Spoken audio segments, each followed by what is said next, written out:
Movie की शुरुआत में एक नर्स को दिखाते हैं जो अपना काम खत्म करके घर जाने के लिए रेडी होती है। तभी उसका चीफ डॉक्टर एक स्कल की एक्सरे रिपोर्ट हाथ में रखकर उससे पूछता है कि हाथ पर लगी हुई चोट के लिए सर का एक्सरे क्यों निकाला, ये पेशेंट कहाँ है। अना कहती है कि उस पेशेंट को टॉप फ्लोर में आईसीयू में आइसोलेट करके रखा हुआ है। अब डॉक्टर उस पेशेंट को देखने जाते हैं और अना ड्यूटी खत्म करके अपने घर के निकलती है और रास्ते में वो एक पेशेंट को अंदर ले जाते वक्त देखती है। सिटी के बाहर उसके घर की तरफ जाते समय उसके नेबर में रहने वाली बच्ची विवियन रोड पर स्केटिंग कर रही होती है और उससे कुछ बातें करके वो अपने घर में जाती है। अना का हस्बैंड लुइस उसके लिए वहाँ वेट कर रहा होता है। उस रात टीवी में कोई इम्पोर्टेंट फ्लैश न्यूज चल रही होती है, लेकिन लुइस और अना उसको इग्नोर करके मिस कर देते हैं। अब अगले दिन सुबह कुछ आवाज आने पर लुइस उठकर देखता है, तब रूम के बाहर विवियन खड़ी रहती है और वो उसको क्या हुआ है विवियन, क्या तुम्हें नींद नहीं आ रही है, ये पूछते हुए उठता है। तब वो रोशनी में विवियन का खून से भरा हुआ चेहरा देखता है। अब खून से भरे हुए उस डरावने चेहरे को देखते ही घबराकर वो अचानक तुम्हें क्या हुआ विवियन, ऐसे पूछते हुए वो उसके पास में जाता है और ये आवाजें सुनकर अना भी उठ जाती है। तब तक विवियन लुइस की गर्दन पर जोर से काट कर उसका खून चूसकर पीने लगती है। अब अना भागते हुए आकर उसको पकड़कर बाहर डाल देती है,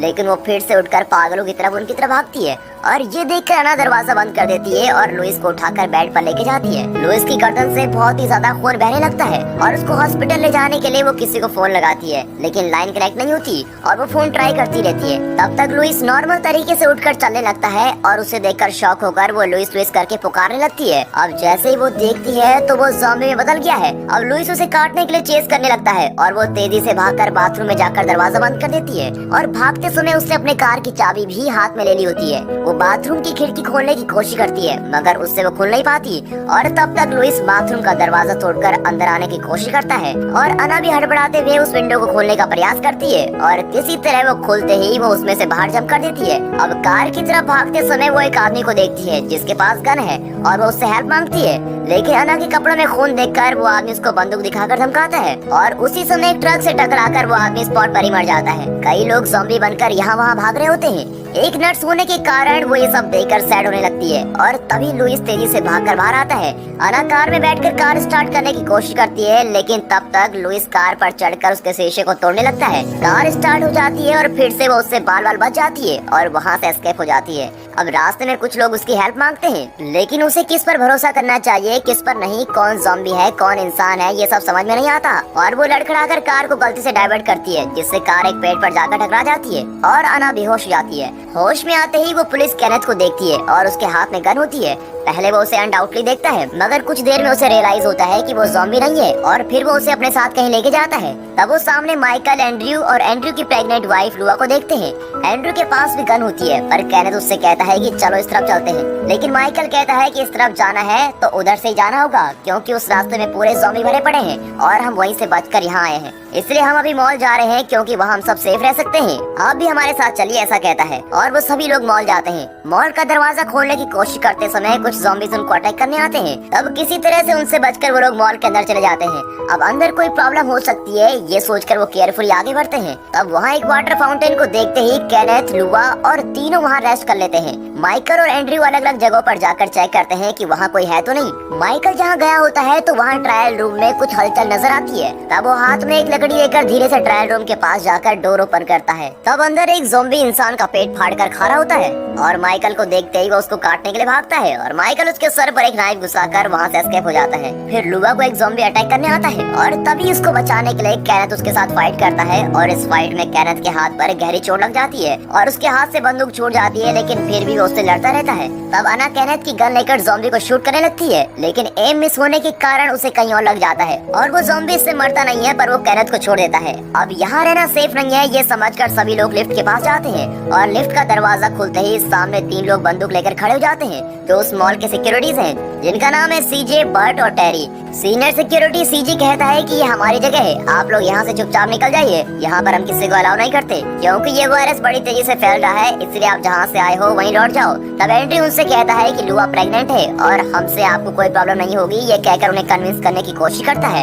इस पर सीजे कहता है कि ये हमारी जगह है और यहाँ हम जो कहेंगे वही रूल है और अगर तुम सब हमारी बात मानने के लिए रेडी हो तो तुम यहाँ पर रुक सकते हो। अब ये कहकर वो उनकी बंदूकों को ले लेता है और उन्हें गुलाम गुलाम जैसा ट्रीट करता है। अना एक नर्स होने के कारण केनेथ के हाथ पर लगे हुए घाव पर मॉल से मिली चीजों को लेकर ट्रीटमेंट करती है और वहाँ के टीवी पर फ्लैश न्यूज चल रही होती है। उसमें एक जगह को मेंशन करते हैं और कहते हैं वहाँ आने पर लोगों को हेल्प की जाएगी और उनकी रेस्क्यू टीम वहाँ पर रेडी है और वो हेलीकॉप्टर से आकर भी हेल्प कर सकते हैं। घबराने की कोई जरूरत नहीं है और यहाँ सभी लोग सेफ रह सकते हैं। फिर एक डॉक्टर कहता है कि ज़ॉम्बी को उनके सर पर शूट करने पर ही वो मर जाएंगे या फिर उनको जलाना पड़ेगा। और ये सुनते ही वाटर फाउंटेन के पास ज़ॉम्बी के बीच फंसे सीजे का दोस्त जो उसकी टीम में हुआ करता था वो उसके सर पर शूट करता है और वो तुरंत मर जाता है। फिर ग्राउंड फ्लोर में दिखे सारे ज़ॉम्बीज को वो लोग सर पर गोली चलाकर मार डालते हैं। अब लुआ को एंडरसन वॉशरूम लेकर जाता है। तब दोनों नोटिस करते हैं कि लुआ के हाथ पर ज़ॉम्बी के काटने के घाव है, लेकिन वो इस बात को उन दोनों के बीच ही रखते हैं और बाकी लोगों को इसकी खबर नहीं होने देते। सीजे उनसे मॉल के छत को क्लीन करने को कहकर उनको काम पर लगाता है और अना, केनेथ, माइकल तीनों वहाँ क्लीनिंग का काम कर रहे होते हैं। तब सामने एक गन स्टोर के छत पर एंडी नाम का एक आदमी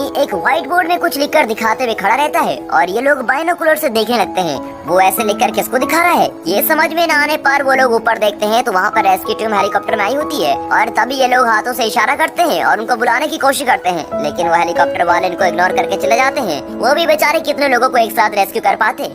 अब उस रात सीजे उन सभी को एक जगह पर रुककर कहने को उन्हें लॉक कर देता है, लेकिन जूनियर सिक्योरिटी टेरी एक दयालु इंसान होता है और वो उनकी मदद नहीं कर पाता ये सोचकर बड़ा ही सैड होता है। तब पानी लेकर आने वाली टेरी से अना कहती है कि यहाँ की वॉशरूम अच्छी नहीं है और मैं इसे यूज नहीं कर पा रही हूँ, प्लीज गेट खोल दो। और सीजे को बिना पता चले टेरी उस गेट को ओपन कर देता है। अगले दिन सीसीटीवी में टेरी एक ट्रक को मॉल की तरफ आते हुए देखता है और उस ट्रक में कई लोग भी हैं। तीनों सिक्योरिटी छत पर जाते हैं और बाकी के लोग भी वहाँ पर आ जाते हैं। अब सीजे शॉक होकर गुस्से में उनसे पूछता है कि मैंने तो तुम लोगों को लॉक कर दिया था, तुम बाहर कैसे आ गए? तब अना कहती है कि हम ट्रक में आए लोगों की हेल्प करने के लिए यहाँ आए हैं। सीजे गुस्से में कहता है कि मुझे किसी की भी फिक्र नहीं है और अपनी जान बचाने के लिए मैं अपने साथ रहने वाले लोगों को भी मारने के लिए तैयार हूँ। और ये कहकर वो अना को बंदूक दिखाता है। तब उन लोगों में लड़ाई शुरू होती है और उस लड़ाई में केनेथ सीजे और बर्ड को पकड़कर उन्हें अंदर लॉक करने के लिए खींच कर लेके जाता है। टेरी भी उसकी टीम में ज्वाइन होकर केनेथ की हेल्प करता है। अब केनेथ और टेरी उन दोनों को लेकर नीचे जाते हैं। तब अना और लुआ ट्रक ड्राइवर को अंदर आने का रास्ता बता रहे होते हैं और ट्रक भी डोर के पास आकर खड़ा होता है। अब सोचने वाली बात यह है कि ट्रक में आए हुए लोग मॉल के अंदर कैसे जाएंगे। माइकल और एंड्रयू डोर ओपन करके बाहर आते हैं। तब ट्रक चलाने वाले दो लोग ट्रक के ऊपर चढ़ जाते हैं और इनसे कहते हैं कि ट्रक के अंदर और भी 6 लोग हैं, प्लीज उन्हें भी बचा लीजिए। तब ज़ॉम्बीज उन्हें अटैक करने आते हैं और एंड्रयू उन ज़ॉम्बीज को शूट करने लगता है और इसी बीच माइकल उन लोगों को मॉल के अंदर भेज देता है। अब एंड्रयू एक एक ज़ॉम्बी को शूट करता रहता है और कुछ समय बाद उसके बुलेट्स खत्म हो जाते हैं। एक ज़ॉम्बी तेजी से एंड्रयू के पास आ रहा होता है, तभी अचानक वहाँ माइकल पहुंचकर उसको शूट करके एंड्रयू को बचा लेता है, लेकिन अभी भी बहुत सारे ज़ॉम्बीज उनकी तरफ भाग कर आ रहे होते हैं। ये नोटिस करते ही अब इनके साथ फाइट नहीं कर सकते ये समझकर वो सीधे मॉल के अंदर जाकर डोर बंद कर देते हैं। मॉल में नॉर्मा, स्टीव, टकर, मोनिका, ग्लेन, फ्रैंक और फ्रैंक की बेटी निकोल और बहुत ही ज्यादा घायल हुई कंडीशन में एक फैट लेडी, ये सारे लोग किसी तरह से बचकर अंदर सेफली आ जाते हैं। फ्रैंक और टकर को ज़ॉम्बीज के अटैक करने से हल्के घाव होते हैं, लेकिन वो फैट लेडी कुछ ज्यादा ही इंजर्ड होती है। उसे एक ट्रॉली में रखकर ले जाते हैं और अना उसे एक बेड पर लिटाकर फर्स्ट एड करती रहती है। तब उस ट्रक से आए हुए लोग कहते हैं कि हम सब वहीं से आ रहे हैं जहां रेस्क्यू टीम ने हमें बुलाया था। अब वो जगह पूरी तरह से ज़ॉम्बी से अफेक्ट हो चुकी है और वहाँ कोई भी सेफ नहीं है। अब ये सुनते ही केनेथ बड़ा ही शॉक हो जाता है। वो सीधे छत पर जाकर सामने वाले गन स्टोर के छत पर कैंडी को बाइनोकुलर से देखता है और एक व्हाइट बोर्ड पर लिखकर इन्फॉर्म करता है कि रेस्क्यू टीम अब हमको हेल्प करने नहीं आएगी क्योंकि वो जगह भी अफेक्ट हो चुकी है। तब एंडी रिप्लाई में लिखता है तो क्या हुआ, मुझे अभी भी विश्वास है कि हम सब बच जाएंगे। केनेथ एंडी की स्पीड को देखकर बहुत ही खुश होता है और इन दोनों के बीच में एक गहरी फ्रेंडशिप डेवलप होती है। अना टेरी से कुछ देर उस फैट लेडी को मॉनिटर करने को कहकर वो फ्रैंक को फर्स्ट एड करने निकल जाती है, लेकिन अनफॉर्चुनेटली वो फैट लेडी मर जाती है और अना भी सैड होती है। फिर वो एक कपड़े से उसका चेहरा ढककर दूर जाती है। तब कुछ ही मिनटों में वो फैट लेडी खुद ही उठकर बैठ जाती है और ये देखकर बाकी के लोग शॉक हो जाते हैं और उन्हें कुछ समझ में नहीं आता। तब उसके चेहरे का कपड़ा नीचे गिरता है और फिर पता चलता है कि वो तो ज़ॉम्बी में बदल गई है। वो अना की पीठ उसको काटने के लिए भागती है पर अना एक लोहे की स्टिक उसके चेहरे में घुसा देती है और उसको मार डालती है। फिर अना कहती है कि ज़ॉम्बी इंसान को अटैक करते ही वो इंसान मर जाता है, लेकिन मरने के कुछ मिनटों बाद ही वो एक ज़ॉम्बी में बदल जाता है। और ये सुनकर माइकल अपनी गन लेकर ऑलरेडी ज़ॉम्बी से अटैक हुए फ्रैंक को मारने जाता है। फ्रैंक भी ऐसे ही एक ज़ॉम्बी में बदल जाएगा, इसलिए उसको मारना ही अच्छा होगा। ये सोचकर माइकल उसके पास जा रहा होता है और ये पता चलते ही निकोल इमोशनल होकर उसे गुस्से में मना कर देती है। अगर ऐसा है तो लुआ भी ज़ॉम्बी से अफेक्ट हुई है, इसलिए वो भी ज़ॉम्बी बन जाएगी। ये एंड्रयू समझ जाता है और वो उसे मिलने जाता है, लेकिन उसके पास जाते ही उसके पेट में बच्चा है ये सोचकर उसे कुछ न कहकर वो हमेशा की तरह उसको ट्रीट करता है। वहाँ फ्रैंक के सिचुएशन को समझकर अपनी जान देने के लिए रेडी हो जाता है। वो निकोल को कन्विंस करके उसे हिम्मत देकर साइड रहने को कहता है। केनेथ अपनी बंदूक को उसके सर पर एम किए हुए खड़ा रहता है और कुछ मिनटों बाद फ्रैंक ज़ॉम्बी में बनते ही वो बंदूक चलाकर उसको मार डालता है। अब ऐसे ही समय के चलते टेरी को निकोल से प्यार हो जाता है और अना को माइकल से प्यार हो जाता है। इस तरह केनेथ और एंडी क्लोज फ्रेंड बन जाते हैं और वो व्हाइट बोर्ड और बाइनोकुलर को यूज करके चेस तक खेलने लगते हैं। फिर कभी चेस खेलकर बोर हो जाते हैं तो कोई और गेम खेलते हैं। जैसे नीचे खड़े उन ज़ॉम्बीज़ के क्राउड में से किसी एक पर्टिकुलर ज़ॉम्बी को शूट करके मस्त मजे करते हैं और ऐसे ही एक दूसरे के बीच लव और फ्रेंडशिप डेवलप होने से ये लोग बहुत दिनों तक खुशी में रहते हैं। सीजे बहुत सारी किताबें पढ़ने लगता है और ग्लेन उसका क्लोज फ्रेंड बन जाता है।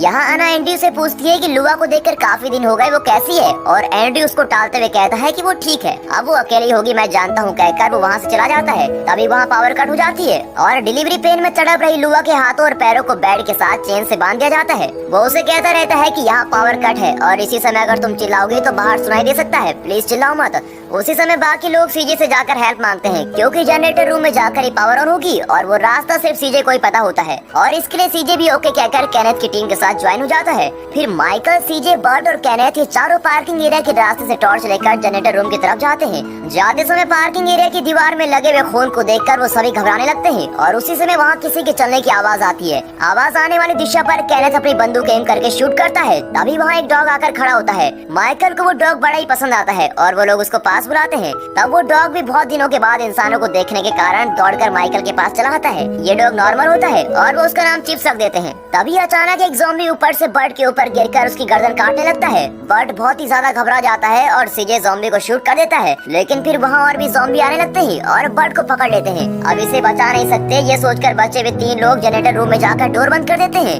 लेकिन ज़ॉम्बी भी डोर खोलकर अंदर आने का ट्राई करते हैं और ये लोग बंदूक की बुलेट्स खत्म होने तक उन्हें शूट करते रहते हैं। अब सीजे भी उन्हें नॉन स्टॉप शूट करता रहता है, लेकिन ज़ॉम्बी डोर को तोड़ने की जबरदस्त कोशिश करने लगते हैं और ऑलमोस्ट तोड़ भी देते हैं। लेकिन तब तक माइकल चालाकी से प्लान बनाकर वहाँ से पेट्रोल लेकर उन सारे ज़ॉम्बी पर स्प्रे करता है और वो सब जलकर राख हो जाते हैं। अब पार्किंग एरिया में कोई ज़ॉम्बी नहीं बचता। यहाँ डिलीवरी पेन में इतनी देर से तड़प रही लुआ बेबी को डिलीवर करने से पहले ही मर जाती है। अब इससे एंड्रयू बहुत ही ज्यादा शॉक होता है क्योंकि वो इस आशा में था कि वो अपने होने वाले बच्चे को देख सकेगा और उसको वो सारी खुशियाँ देगा जो उसको नहीं मिली थी। तभी वो लुआ के पेट में बेबी के कुछ मूवमेंट्स नोटिस करता है और तब उसे एक नई हिम्मत मिलती है और वो बेबी को बाहर निकालने का रास्ता ढूंढता है। अब अचानक से लुआ एक वायलेंट ज़ॉम्बी बनकर उठ जाती है। अब बेबी को बाहर निकालना होगा, इसलिए एंड्रयू लुआ के मुंह में एक पट्टी बांध देता है और डिलीवरी पर ध्यान देता है और थोड़ी देर में बेबी जन्म भी ले लेता है। अगले सीन में नॉर्मा कैजुअली लुआ के रूम में उसकी हालचाल देखने के लिए जाती है। वहाँ जाते ही एंड्रयू के हाथों में बेबी को देखकर उसे कुछ समझ नहीं आता। नॉर्मा को देखते ही एंड्रयू उसे खुशी से इमोशनल होकर कहता है बेबी गर्ल पैदा हुई है। अब नॉर्मा लुआ को देखकर समझ जाती है कि वो एक ज़ॉम्बी बन गई है और वो अपनी बंदूक निकालती है। तब एंड्रयू उसको धमकाता है कि अगर तुमने उसको शूट किया तो मैं तुमको जिंदा नहीं छोड़ूंगा, लेकिन उसे ऐसे रहने देना सेफ नहीं है। ये समझाकर नॉर्मा उसके सर पर शूट करती है और इससे गुस्से में आकर एंड्रयू भी बदले में नॉर्मा को शूट कर देता है और फिर नॉर्मा भी एंड्रयू को शूट कर देती है और फिर दोनों एक दूसरे को शूट करके वहीं पर मर जाते हैं। अब शूटिंग की आवाज को सुनकर सभी लोग वहाँ पहुँच जाते हैं और वहाँ की कंडीशन को देखकर वहाँ क्या हुआ होगा ये समझ जाते हैं। फिर अना एंड्रयू के हाथों से उस बच्चे को ले लेती है और उसके चेहरे से कपड़ा हटाती है और जैसे उसने सोचा था ठीक वैसे ही वो बेबी भी एक ज़ॉम्बी बनकर पैदा हुआ है और वो अपने दिल पर पत्थर रखकर उस बेबी को भी शूट करके मार डालती है। अब ज्यादा दिनों तक इस मॉल में बंद नहीं रह सकती, आगे क्या करना है इस पर एक बड़ा डिस्कशन शुरू होता है। इस डिस्कशन में सभी लोग अपने अपने आइडियाज को शेयर करते हैं और सभी आइडियाज को एक साथ मिलाकर एक प्लान बनाते हैं। प्लान ये होता है कि क्योंकि ज़ॉम्बी को तैरना नहीं आता इसलिए एक आइलैंड में जाना होगा और वहाँ तक जाने के लिए उनमें से कोई बोट रेडी कर सकता है, कोई अच्छी ड्राइविंग कर सकता है तो कोई एक तेज वेपन वाली वैन रेडी कर सकता है। अब इस तरह सभी लोग अपनी एक रिस्पॉन्सिबिलिटी लेते हैं। प्लान के मुताबिक नीचे खड़े 2 ट्रक को वेपन के साथ रेडी करके उसे चलाकर गन स्टोर तक जाना होगा और वहाँ से एंडी को उनके साथ लेकर उस गन स्टोर में से सारे गन्स लेकर एक बोट के थ्रू आइलैंड तक जाना होगा और वहाँ पहुँचते ही सब सेफ रह जाएंगे। ऐसा डिसाइड करके वो लोग इस प्लान को एग्जीक्यूट करना स्टार्ट करते हैं। फिर केनेथ छत में जाकर इस प्लान के बारे में एंडी को व्हाइट बोर्ड पर लिखकर बताता है और एंडी रिप्लाई में लिखता है कि उसे बहुत भूख लगी है और ये देखकर केनेथ अपसेट हो जाता है। यहाँ माइकल एक बड़ी मोटर ब्लेड रेडी कर रहा होता है और वो इसलिए कि गाड़ी से जाते समय पास में आने वाले ज़ॉम्बी उससे मर सकें और अना इसे देखकर बड़ी इम्प्रेस हो जाती है। अब भूखे एंडी को खाना खाना कैसे दे सकते हैं, इसके बारे में केनेथ सोच रहा होता है। तब वो निकोल को चिप्स के साथ खेलते हुए देखता है और उससे एक आइडिया आता है। वो चिप्स के बैग पर खाने को पैक करके बांध देता है और उन ज़ॉम्बीज़ के बीच में से उसको नीचे उतार डालता है, पर निकोल उसको रोकती है और वो चिप्स की क्या हालत होगी ये सोचकर बहुत ही घबराने लगती है। लेकिन ऐसा कुछ नहीं होता। ज़ॉम्बीज़ चिप्स को कुछ नहीं करते और एंडी चिप्स को बुलाते हुए विसल मारता है और विसल की आवाज को सुनते ही चिप्स बराबर उस गन स्टोर की तरफ भागता है और चिप्स को कहीं कुछ हुआ तो नहीं। और ये चेक करने के लिए निकोल केनेथ से बाइनोकुलर छीनकर देखती है। तब चिप्स एक छोटे से होल के अंदर जा रहा होता है। वो अब सेफ है कहकर रिलैक्स होने लगती है। तब देखती है कि कुछ ज़ॉम्बीज़ भी उस होल के अंदर जाने लगते हैं और ये देखकर केनेथ बड़ा ही शॉक हो जाता है। तब चिप्स के साथ भेजे गए वॉकी टॉकी से एंडी बात करने लगता है। वो कहता है कि ज़ॉम्बी ने मुझे काट लिया है, अब मैं नहीं बचूंगा। तब तक निकोल ट्रक से चलकर एंडी के गन स्टोर में जाती है और तब एंडी व्हाइट बोर्ड पर कुछ लिखने का ट्राई करता है, लेकिन तब तक वो एक ज़ॉम्बी बनकर बोर्ड में खून लगाकर दिखाता है और निकोल को स्टोर के अंदर जाते हुए देखकर एंडी भी नीचे चला जाता है। अब निकोल और चिप्स प्रॉब्लम में फंस जाते हैं। तब निकोल वॉकी टॉकी में बोलने लगती है कि एंडी एक ज़ॉम्बी बन गया है, इसलिए वो मुझको अटैक करने के लिए फॉलो कर रहा है। अब मैं और चिप्स एक रेस्टरूम के अंदर डोर लॉक करके बैठे हुए हैं और एंडी भी कब से डोर नॉक किए जा रहा है। मुझे बहुत ही घबराहट हो रही है, प्लीज हमें बचाने के लिए कोई आइए। ठीक है तुम घबराओ मत, हम अभी वहाँ पहुँचते हैं। ये कहकर लोग एक अंडरग्राउंड यानी एक गटर के रास्ते से गन स्टोर में जाने का प्लान बनाते हैं। उस रास्ते से आकर वो रोड पर एक जगह पर बिना कोई शोर किए लिड ओपन करके आते हैं। टकर अकेला उस लिड को बंद करके अंदर ही वेट करता है। अब ज़ॉम्बी यहाँ वहाँ चलते रहते हैं और ये लोग बिना कोई शोर किए अंदर जाने की कोशिश करते हैं, लेकिन वो इन्हें देख लेते हैं और एक एक करके इनकी तरफ आने लगते हैं और उन्हें फॉलो करके बहुत सारे ज़ॉम्बीज़ अटैक करने आने लगते हैं। फिर किसी तरह से बचकर चिप्स जिस होल से गया था वहीं से अंदर जाकर वो डोर बंद कर देते हैं। वहाँ एंडी रेस्टरूम के डोर को नॉक कर रहा होता है और कोई रास्ता न होने के कारण गुड बाय फ्रेंड कहकर केनेथ अपने हाथों से उसे शूट करके मार डालता है। फिर वो उसके गन स्टोर से बुलेट्स, गन, सिलेंडर जैसी सारी चीजों को लेकर एक सिलेंडर को उस गटर के पास डालते हैं और सीजे मॉल से उस पर करेक्ट एम करके शूट कर डालता है और सिलेंडर ब्लास्ट हो जाता है। इस सिचुएशन को यूज करते हुए वो लोग फिर से उसी रास्ते से वापस आने लगते हैं, लेकिन अब भी बहुत सारे ज़ॉम्बीज़ इन्हें फॉलो करके आ रहे होते हैं। इस प्रॉब्लम के बीच में टकर मर जाता है और बचे हुए लोग मॉल तक जाते हैं और ज़ॉम्बीज़ भी अंडरग्राउंड रास्ते से उन्हें फॉलो करते हुए आते रहते हैं और उनके अंदर जाने पर ज़ॉम्बीज़ उन्हें डोर बंद करने नहीं देते। फिर इनसे बचकर वो सभी लोग तुरंत लिफ्ट से ग्राउंड फ्लोर में जाते हैं और रेडी किए गए ट्रक में चढ़कर निकलने लगते हैं, लेकिन कुछ ही दूर जाने पर वो लोग ब्लॉक हो जाते हैं क्योंकि अब लाखों ज़ॉम्बीज़ आकर उनको घेर लेते हैं। तब सीजे ट्रक के फ्रंट साइड में सेंटर फेंकता है और ब्लास्ट करता है और गाड़ी के सामने वाले सभी ज़ॉम्बीज़ जलकर राख हो जाते हैं और उस गैप से गाड़ी निकालकर वो आगे बढ़ते हैं। अब गाड़ी के साइड मिरर को देखकर केनेथ कहता है एक ज़ॉम्बी हमें फॉलो कर रहा है और उसको मारने के लिए ग्लेन मोटर ब्लेड उठाता है, लेकिन वो ब्लेड गलती से मोनिका पर गिरकर उसके 2 टुकड़े कर देता है। फिर वो गाड़ी को कंट्रोल नहीं कर पाते हैं और गाड़ी पलटकर गिर जाती है और तब स्टीव सैल्वेज होकर बाकी लोगों को बिना बचाए सिर्फ खुद को बचाकर गाड़ी से बाहर निकलता है और तब एक ज़ॉम्बी उस पर झपटकर उसको अटैक करता है। पीछे चल रही गाड़ी कहीं नजर न आने से सीजे माइकल को उसकी गाड़ी को रिवर्स लेने को कहता है। अब माइकल और टेरी बचकर बाहर निकलते हैं। तब स्टीव जो एक नया ज़ॉम्बी है उन्हें अटैक करने आता है और अना उसको शूट कर डालती है, लेकिन और भी कई ज़ॉम्बीज़ वहाँ आने के कारण सभी लोग ट्रक की तरफ भागने लगते हैं। लेकिन अना स्टीव के पास जाकर उसकी शर्ट के पॉकेट में से कुछ निकालकर ज़ॉम्बी से बचकर भाग आती है। सीजे किसी तरह से ज़ॉम्बीज़ को कंट्रोल करते हुए गाड़ी का डोर बंद कर देता है। तब स्टीव के पॉकेट से निकाली हुई चीज के बारे में माइकल अना से पूछता है। तब अना उसे एस्केप होने के लिए जो बोट रेडी की गई उस बोट की चाबी निकाल कर दिखाती है। अब उनकी गाड़ी बोट के पास आ जाती है, लेकिन गाड़ी उस पोल को क्रॉस नहीं कर पाती और वो जर्क होकर वहाँ रुक जाती है। सभी लोग ट्रक से बाहर निकलते हैं, लेकिन सीजे के उतरने तक सभी ज़ॉम्बीज़ वहाँ जाते हैं और अब वो उनसे बच नहीं सकता। ये समझकर वो गाड़ी में रखी एक बड़ी सिलेंडर को ब्लास्ट करता है और सभी ज़ॉम्बीज़ के साथ खुद भी जलकर मर जाता है। उसकी वजह से बचे हुए सारे लोग ये देखकर बड़े इमोशनल हो जाते हैं। अब सभी बोट पर चढ़ते हैं, लेकिन माइकल नहीं आता। इसका कारण पूछने पर वो उसके हाथ पर लगे घाव को दिखाता है और कहता है ज़ॉम्बी ने मुझे काट लिया है, इसलिए मैं तुम लोगों के साथ नहीं आ सकता। मैं यहीं पर थोड़ी देर रुककर सनराइज देखकर मर जाऊंगा। ये सुनकर अना रोने लगती है। अब अना को किसी तरह कन्विंस कर वो लोग बोट पर बैठकर चले जाते हैं और माइकल वहीं पर बैठा रहता है। वह तो दोस्तों ये मूवी यहाँ खत्म हो गई है। ये सोचते ही टाइटल सॉन्ग को कट करके अगले सीन में दिखाते हैं कि आइलैंड में जाकर उतरते समय वहाँ पहले से एक बोट खड़ी है और चिप्स बोट से उतरकर तेजी से आइलैंड में भागता है। सभी बंदूक के साथ केयरफुली आगे बढ़ते हैं। तब कुछ दूरी पर ज़ॉम्बीज़ इनको देखकर अटैक करने आते हैं